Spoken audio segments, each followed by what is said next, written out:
Yang juga dorong itu sebetulnya adalah ekspor, Mbak ya. Ekspor ini juga kita punya potensi yang sangat bagus sebetulnya karena dari sisi komoditas, harga komoditas juga baik, sawit dan juga tambang ya, hasil mineral juga bagus. Nah, di lain itu juga produk-produk manufaktur juga mempunyai peluang yang sangat baik sekarang ini. Karena apa? Karena beberapa negara eksportir kan juga mengalami kendala gara-gara COVID ya, seperti misalnya Vietnam, Thailand, Malaysia, peer kita ya, peer kompetitor kita tuh mereka lagi sulit. Jadi ini kesempatan bagus untuk kita juga untuk mengenjot ekspor. Nah itu juga mungkin juga harus ada perhatian khusus dari pemerintah untuk bisa memperlancar lah kegiatan ekspor ini. Dan di samping itu juga kita melihat produk-produk yang terkait dengan pertanian, dengan makanan minuman juga masih mempunyai peluang yang bagus, itu juga kita harus dorong.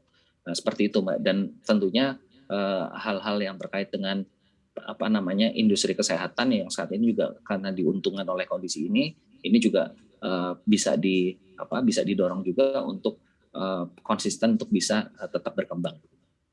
Artinya untuk sektor manufaktur dan agrikultur ini stimulus apa yang tepat diberikan Masih oleh bagus, ya. pemerintah? Menurut saya adalah misalnya modal kerja, karena begini Pak, ini juga lucu juga ya masalah contohnya ekspor.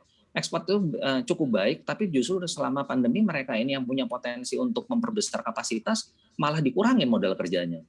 Nah ini kan juga menurut saya sangat berlawanan dengan kemauan atau keinginan pemerintah untuk tadi untuk mendorong pertumbuhan kan begitu ya. Nah ini juga tolong diperhatikan. Jadi semua yang terkait dengan kegiatan-kegiatan yang masih tumbuh harus diberikan perhatian karena ini betul-betul terjadi, Mbak. Jadi banyak teman-teman yang punya potensi ekspor malah modal kerjanya dikurangi itu sangat signifikan gitu.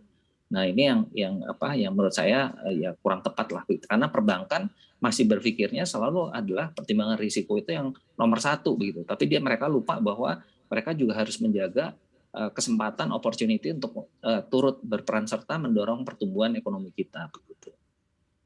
Baik, pemerintah juga mengatakan akan siap melakukan hidup bersama dengan COVID-19 begitu katanya. Tapi kesiapan dunia usaha sendiri seperti apa sih Pak Haryadi? Kalau kita insya Allah ya kita pasti harus siap ya, bukan hanya dunia usaha tapi masyarakat luas juga harus siap. Makanya kemarin mungkin salah satu yang sempat mengemuka di media kan adalah Apindo komplain keras lah perkara harga PCR kemarin ya. Nah itu kan salah satu kita untuk kita menyadari bahwa kita harus hidup berdampingan dengan COVID. Nah sekarang kalau kita mau berdampingan sama COVID, kalau untuk testing aja mahal, bagaimana kita mau bisa survive begitu kan? Nah ini yang juga harapan kami harga testing ini bisa lebih turun supaya upaya kita 3T-nya, testing dan treatment-nya ini bisa menjadi lebih terkendali, Mbak. Karena kita tadi mau hidup dengan COVID kan kita berarti harus siap dengan persiapan itu kan ya. Supaya nanti treatment-nya menjadi lebih rendah, baik biayanya maupun juga dari segi risikonya termasuk juga risiko kematian gitu loh, Mbak. Nah, ditambah lagi juga mengenai vaksinasi yang juga kita sangat-sangat mendorong penuh dan bahkan Apindo sendiri terlibat tuh, Mbak. Jadi per hari ini kita sudah menyuntikkan lebih dari 500.000 dosis. Nanti insya Allah sampai dengan September mungkin kita akan menyuntik sekitar 1,2 juta dosis.